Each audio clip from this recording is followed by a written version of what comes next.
Dabang Shiba ngayon. So many Shiba. Ayan, diba? Okay. Nakatali ang aking Oreo kasi may kalaban siya. Alerto talaga pag ikaw yaya ng aso. Kailangan alerto ka sa bawat aso din. Kasi minsan may mga behavior silang hindi ma-predict. Ano na? Ano na?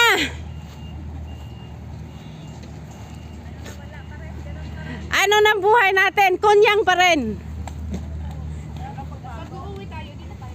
Oo, doon yan ah. Ay nga, naano mo yung ano, sabi, piliin mo ang, oh yeah, tingnan nyo, in action na si ano, Leo, yung sinasabi na, piliin nyo ang Pilipinas. Paano pagpili sa Pilipinas yung minimum 450 lang? Kahirap pilitin, kaya mag-abroad na lang tayo, buti na lang dito magtagal ano. Piliin nyo ang Hong Kong, masarap dito, maraming utangan, maraming chichibureche, maraming, ay nako. Sabi nga nila, idiin nilang, piliin nyo ang Pilipinas. Paano nga natin mapili ang Pilipinas kung ganun ang minimum? Ang healthcare doon, walang-wala. Hirap tayo, di ba? Tapos pag may per-health naman, babayaran mo pa buwan. Oo, parang ginigisan sa yung mantika. Yun na nga, kaya nag-stop ako. Buti pa kukuha tayo ng private na insurance.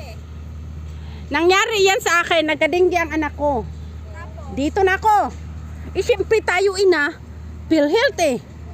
Kasi protect, gusto natin kunin yan para sa anak natin kung magkaanuhan, ano, usapang ano ito, PhilHealth. At saka SSS, in-stop ko lahat yan. Nayupak na yan. SS pwede. PhilHealth, wala ka talaga mahita sa PhilHealth na yan. Pag once na hindi mo nahulugan yung PhilHealth. Ang SS ko rin, hindi. Kasi, may isang, nung nanganak ako, di ba? Nanganak ko, cesarean ako sa anak ko. Nung pinail ko na sa SS, sabi may isang buwan daw, hindi ko nabayaran sa month na yun na nanganak ako. Pareho tayo, te. Wala akong nakuha. Hindi binigay. Sabi ko, Kasi late daw ako. late daw. Sabi ko, hindi ko naman yung kasalanan doon sa, dito sa Hong Kong Bank. Di ba? Dito ako sa Metro Bank. No, hindi. Sabi ko, putak. Ay, kino-close ko. Ayaw ko magbayad yan. Ay, nandyan na naman. Usapan. Ganito ang buhay namin mga yaya dito sa Hong Kong. Ito ang aming mga alaga. Aso lang. Eggplant. Yung isa nagtago. Kaya, noong umpisa noon, hindi na ako. Kumuha ako ng private. Aryo! Ano ba yan? Kumuha ako ng...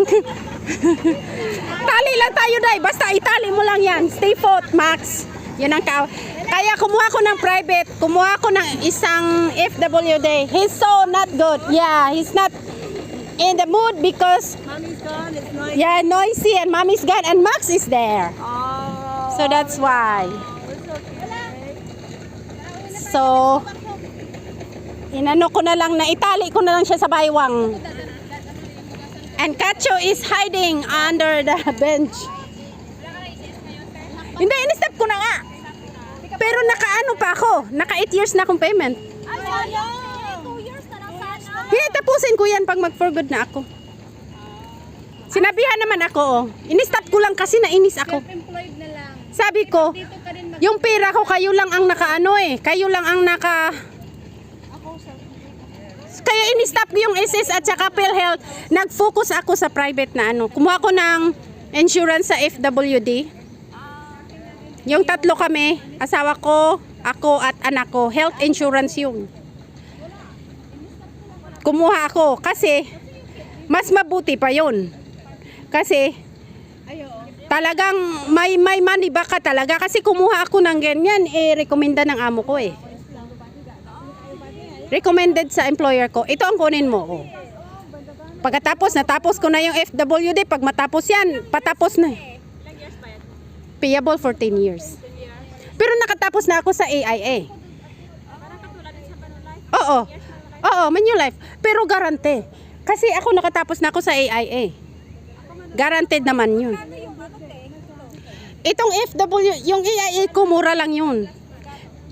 Yung dati, ang monthly ko is ako lang. Hindi kasali kasi dalaga pa ako eh. Hindi kasali yung anak ko. Ang monthly ko sa Hong Kong dati is 700. Pero itong FWD ko, tatlo kami umabot ng 13,000 peso. Tatlo kami. Every month. Oo, pero nag-ano naman yung pera mo, gumagalaw. At dito ma-monitor mo sa Hong Kong kasi ang base nila Hong Kong eh. Yun na ang insurance ni Amo. Oh, sige, bye-bye. Uy, tomorrow punta kayo. It's Beanie's birthday. Oo, punta kayo. Yeah, tomorrow is Beanie's birthday. Aso lang gahapon. Yesterday is the Chichis party for Benny. So we eat a lot Philippine food. Yeah, but we're waiting for no one, only mommy there. Afternoon. But tomorrow is 9 o'clock for the dogs party here in the park. Ha ha. Magpansit na lang siguro ako. Uwi na kayo, Max? Yun lang usapan natin, Max. Uwi ka na? Natalo na. Natalo si Max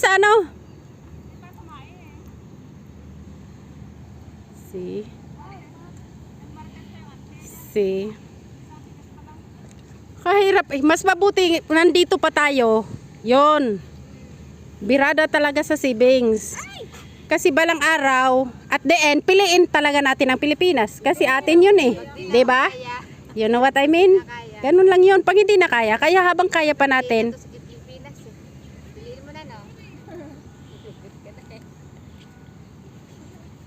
Kaya sabi ko, kung mag-forgod, kailangan tamang-tama ang bala. Kasi ang pera sa Pilipinas, madali. Kaya ang daming magsabi sa akin, ang tagal mo dyan sa Hong Kong ha, ayaw mo nang umuwi. Sabi ko, it's my choice.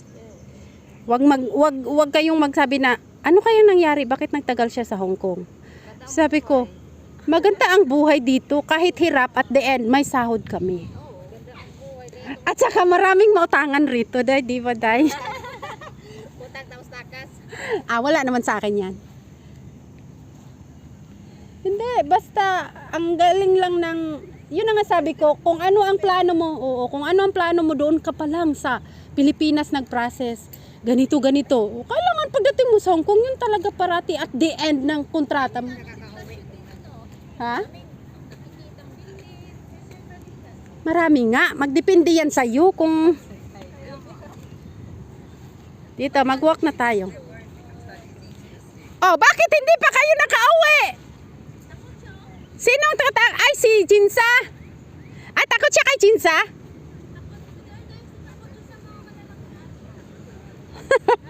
Pero kay Plat, hindi siya takot. Kervy, what takot man si Kervy? Jinsa. Sarap ng buhay, oh. Mga sarap ng buhay. Dollars in earning yan, oh. Ang sarap ng buhay. Sarap ng buhay, oh. Ang sarap. Dollar yan.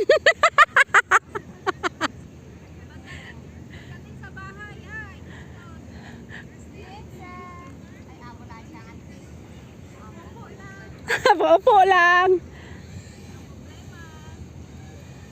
Hayaan niyo, wag kayo mamroblema. Ang problema ang mamroblema Ang problema ang hahabol natin. Bahala siya dyan.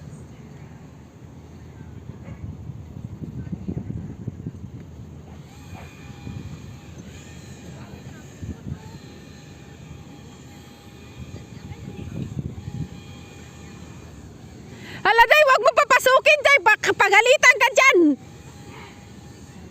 Trespassing ka na, Day.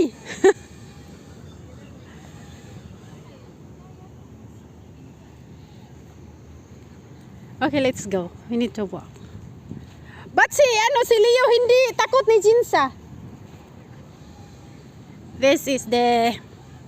Leo is the husky. This one is the breed of this dog is Saluki from Australia. Ang origin ng aso na ito. Para siyang donkey. Para siyang donkey.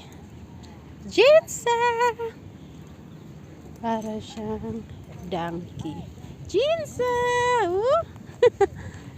Nyacha!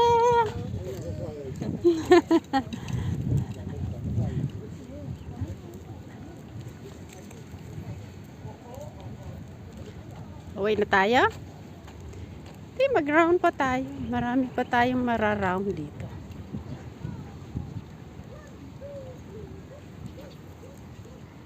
Ano? Parang ano kita? North Point ka. Yun na nga. Ano yung amo mo ngayon? Papalengke ka, di ba?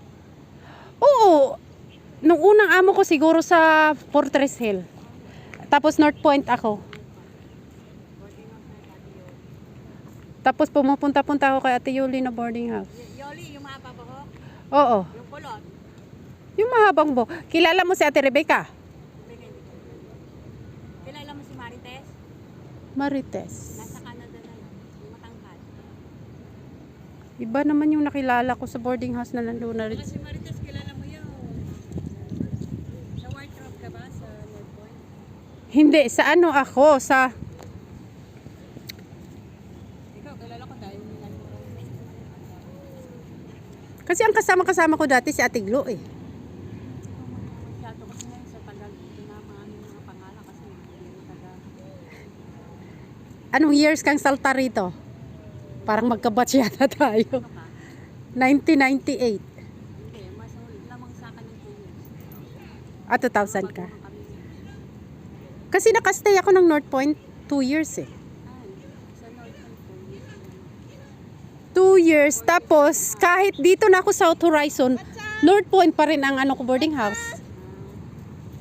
Pero kung bakit ano yung ano mo? Ilang ano ka na doon sa amo mo yun? 27 years na. Yung amo na yan. Oo. Oo. Ako nagpalaki ng mga bata eh. Matatanda na. Kaya ako muna yung amo. Nakailang taong ka na dyan? Dahil sa Oo. Ito. ito 6 years ako dun. Ah, okay Noong na. araw yun kasi nag-asawa ako eh. Tapos nagpagod ako. Tapos nung kinukuha niya ako, hindi ko mai-process kasi nga yung anak ko lagi nagkakasakit. Kinuha ko yung kamadyo ng ano. Doon Ah. sa una kong amo sa North Point, foreign siya. Tapos Oh. hindi ako sumama sa China. Mahirap din kasi. Hindi, Da. kasi maganda yung sweldo doon. Ang problema, clerk ang binibigay niya sa akin. Ano? Clerk sa kontrata. Kasi wala namang helper walang doon. helper. Ganun na. Sabi ng mga tita ko, wag, baka mamaya mahuli ka. Mahirap, hindi ka nila pananagutan. Hindi. Hindi, kaya hindi rin ako nag-ano kasi illegal. Marami. Illegal ang aking kontrata. Yun ang usapan namin ng amo ko sa North Point. Mabait yung amo ko nun sa North Point. Tapos nung ano na, may pinalig na inirekomenda sa akin yung kapitbahay ko. Yun, nagpulis na lang ako. Hindi kasi ang alam ko dahil